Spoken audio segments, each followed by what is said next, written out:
La réintégration de l'amortissement viserait à ajouter le total des amortissements déduits par les LMNP au cours de la détention du bien, au moment du calcul de l'imposition de la plus-value lors de la vente du bien.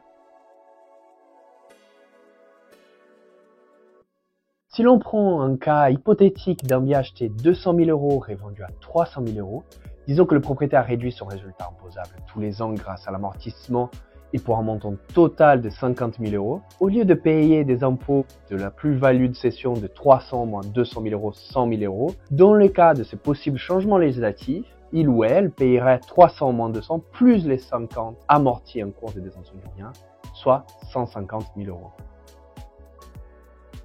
Alors, pas nécessairement en réalité, et c'est là pour plusieurs raisons. Premièrement, parce que l'imposition sur la plus-value fait l'objet d'abattement par la durée des détentions. Et donc, plus le temps de détention du bien est important, moins les effets d'un potentiel changement le seront. Deuxièmement, parce que ces changements n'impacteraient que les cas de vente du bien en cours de l'activité, alors que dans la plupart des cas, le ou la propriétaire réintègre le bien dans son patrimoine privé et il fait ensuite une donation, une succession, et donc n'est pas soumis à l'imposition sur la plus-value. Rien ne sert de s'inquiéter pour les LMNP. Il faudra de toute façon attendre que la mesure soit précisée dans le texte, puis votée avant d'être applicable. JD2M suit l'évaluation du PLFSS 2025 de près, donc restez connectés pour plus d'informations sur le sujet.